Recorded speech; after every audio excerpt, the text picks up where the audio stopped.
Bem-vinda, minha amiga, bem-vindo, meu amigo. Esse é o podcast Enraizado, seu podcast de desenvolvimento cristão. Hoje a gente está aqui para compartilhar com vocês a respeito de quem é o Deus Pai, quem é essa pessoa maravilhosa do Senhor Deus na figura do Criador como Deus Pai.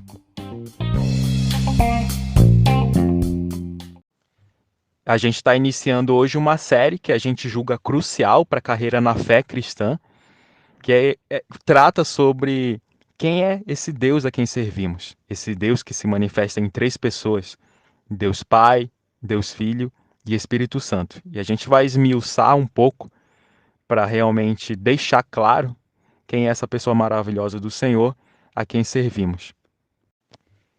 Para isso, a gente vai mergulhar de cabeça aí na história do Davi Enzo. O Davi Enzo, que é um jovem que está aí meio que perdido, mas de repente ele ouve falar sobre o Senhor e vai atrás de saber exatamente quem é esse Deus. Eu sou o BC Neto, estou feliz que você tem alguns minutos para reservar e ouvir a palavra do teu Criador.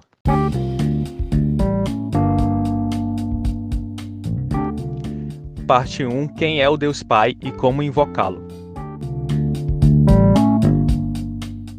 Um belo dia, o nosso personagem principal de hoje, o Davi Enzo, ele cuidando dos seus afazeres diários, ele está de passagem por uma praça na sua cidade e, de repente, ouve a ministração da palavra de Deus, como eu imagino que na tua cidade também deva acontecer, pessoas dispostas a levar o evangelho a toda criatura. E ele se depara lá com a leitura da carta aos Romanos, no capítulo 10 e verso 13, que diz: "Pois todo aquele que invocar o nome do Senhor será salvo", de acordo com a versão NVT da Bíblia Sagrada. E ele para refletir a respeito dessa frase simples, mas profunda. Ele, sempre criterioso, curioso, corre para o dicionário para saber o que significa essa palavra invocar e descobre que tem tudo a ver com o sentimento de clamar por um socorro, gritar, por assim dizer, de uma forma até exagerada, gritar pelo nome daquele ente, daquela pessoa que a gente quer que venha nos socorrer imediatamente. Mas assim como o Davi Enzo, como é que a maioria de nós brasileiros vamos invocar o nome desse Deus para sermos salvos, se nem sequer o conhecemos bem e não sabemos qual é o seu nome próprio? O Davi Enzo, apesar que ele não é um cidadão tão assíduo assim na igreja, quando dá, ele faz a visitinha, quando não dá, tudo bem, segue o jogo. Mas ele lembra que a família tem um pastor conhecido, né, um amigo pastor, chamado João Moço. Na primeira oportunidade, ele se encontra com o pastor João Moço, um amigo da família, e vai atrás de uma orientação, vai atrás de informações. Ele quer saber mais a respeito de Deus, ele quer entender se o Senhor é um Deus com o qual ele pode se relacionar realmente e como que ele pode invocar o nome desse Deus para ser salvo, né? Se Deus, porventura, tem algum nome próprio, tem algum tipo de apelido. Vamos facilitar aqui o entendimento, colocar dessa forma. E aí o pastor João Moço, ele pacientemente vai lá na sua estante, pega um livro chamado Curso de Capacitação Teológica, do autor José Roberto Chagas. O pastor João Moço começa então a instruir o nosso grande personagem de hoje, o Davi Enzo, e se aproveita do fato de o livro trazer a referência de Atos 17, a partir do verso 16. Se você puder conferir em casa, fique à vontade. A passagem traz a situação em que Paulo estava em Atenas, ali meio que indignado com a quantidade de altares levantados a diversos deuses diferentes, cada um com seu nome. Em determinado momento, o apóstolo Paulo ele se depara com um altar, né, que foi levantado ao Deus desconhecido, entre aspas, assim que estava a inscrição naquele monumento. Paulo começa a debater com os moradores daquela cidade, tanto judeus quanto gentios convertidos, e aquilo começa a gerar um clima de curiosidade, de levar esse debate lá para o conselho da cidade, para saber a respeito dessas novidades. E aí Paulo é realmente levado lá para o conselho da cidade e aqueles cidadãos ah, o questionam, né? Que novo ensino é esse, Paulo? Falando sobre um outro Deus, um Deus estrangeiro, falando sobre ressurreição de mortos. Pode nos explicar melhor? Porque parecia que aquele povo não sabia fazer outra coisa a não ser discutir as últimas notícias. Hashtag empolgante. Paulo defende com toda a convicção que o Deus desconhecido para o qual levantaram aquele altar é exatamente o Deus de Jesus. Um Deus que é autossuficiente em si mesmo, não depende da criatura humana para exatamente nada. Um Deus que não habita em templos feitos por mãos humanas. Um Deus que no passado até permitiu que as populações da Terra o procurassem por meio do tato, até quem sabe encontrá-lo, e que não estava nem sequer distante, estava próximo, buscando esse relacionamento com o homem. Só que o apóstolo deixa claro que isso foi no passado. A partir de agora, esse Deus ele passa a exigir que todas as nações da terra se arrependam e busquem sua face, porque aquele que veio derramar o seu sangue e entregar a sua vida já foi ressuscitado dos mortos e virá como juiz. E é por isso que o livro do Chagas traz essa comparação entre o nosso contexto brasileiro atual e o contexto lá em Atenas, nessa época, porque apesar da nossa população ser majoritariamente cristã, pelo menos é o que ela se autodeclara, muitas vezes ainda está levantando um altar a um Deus desconhecido, sem possuir pleno entendimento sobre quem é esse Criador, qual o seu nome, quais as suas obras e por aí vai.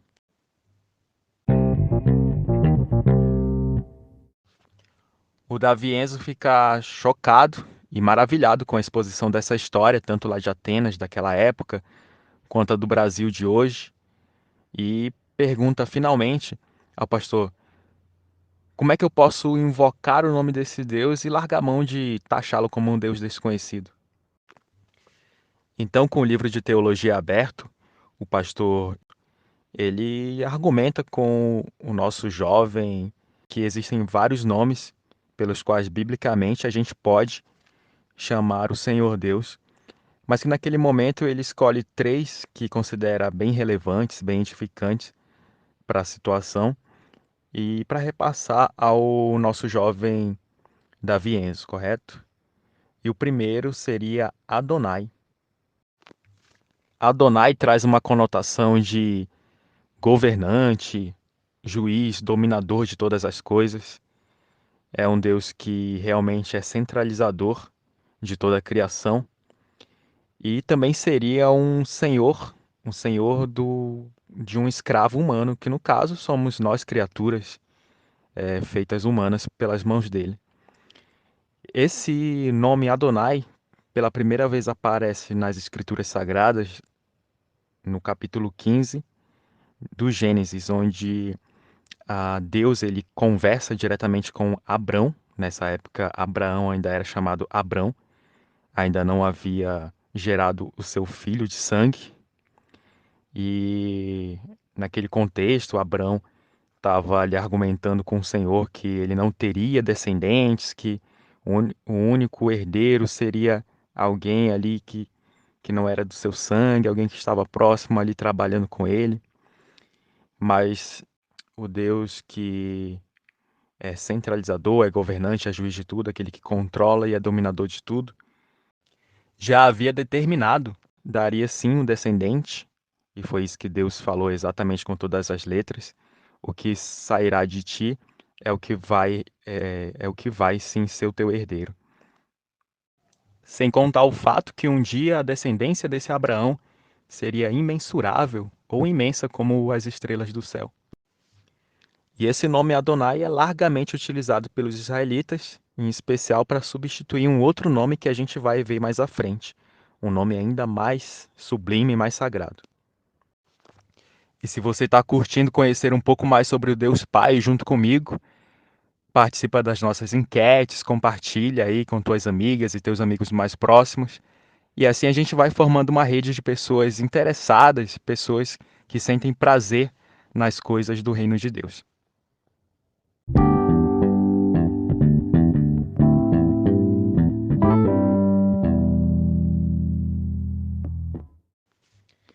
E o segundo nome que tanto Davi Enzo quanto eu e você, ouvinte assíduo desse podcast, podemos clamar pelo nosso Deus, seria Shaddai, ou Deus Todo-Poderoso.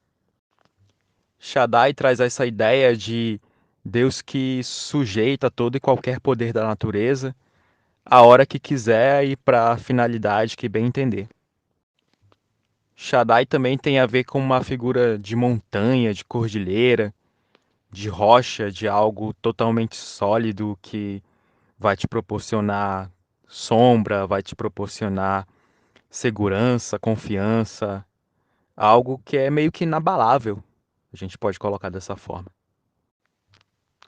Além de inúmeras passagens bíblicas onde o nome Shaddai aparece, a gente pode citar o famosíssimo Salmo 91, aquele que habita no abrigo do Altíssimo encontrará descanso à sombra do Todo-Poderoso.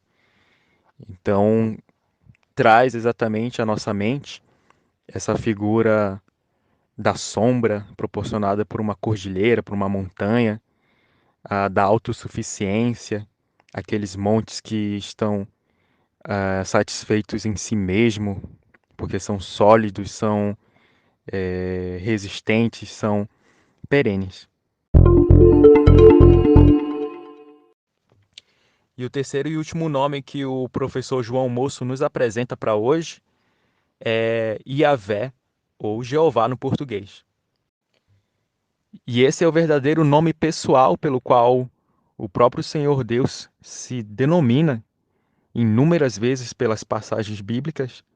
Só no Antigo Testamento esse nome Yahvé aparece mais de 6.000 vezes, ou cerca de 6.000 vezes. Uma passagem bem marcante que utiliza esse nome seria lá Êxodo capítulo 3, versos 13 e 14. Nessa situação, Moisés estava sendo convocado pelo Senhor Deus a ser o libertador do povo de Israel, que estava afligido lá na terra do Egito, como escravos de Faraó. E aí, naquele primeiro momento, Moisés está inseguro, está ali não gostando muito da ideia de ser esse libertador, de ser esse instrumento. E aí ele argumenta com o Senhor: se eu for ao povo de Israel, o que que eu vou falar? Eles vão perguntar o seu nome, eu vou falar o quê? E aí Deus imediatamente responde: diga, eu sou, me enviou a vocês. Eu sou o que sou. Então esse é exatamente o nome Yahvé. Uma outra passagem também muito forte referente a esse nome é Apocalipse, capítulo 1, verso 8, onde o Senhor diz: eu sou aquele que é, que era e que ainda virá. Trazendo essa ideia da eternidade do nome do Senhor Jeová, aquele que já era, aquele que continua sendo e que ainda será e virá, porque nem mesmo criado ele foi e nunca será destruído, nunca passará, assim como as suas palavras. Esse nome Yahvé é exatamente aquele que eu comentei um pouco atrás, que os israelitas, judeus, de uma certa forma temiam utilizar e substituíam por Adonai. Esse nome Yahvé seria santo demais, seria algo assim meio que intocável.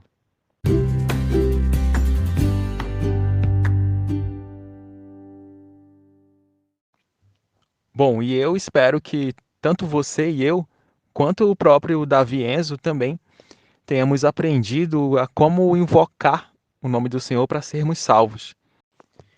Porque chegará um momento crucial na história da humanidade que somente invocando o nome do nosso Deus vivo é que vamos ser salvos dessa corrupção, dessa calamidade, calamidade para a qual o mundo corre cada vez mais rápido e de uma forma irreversível.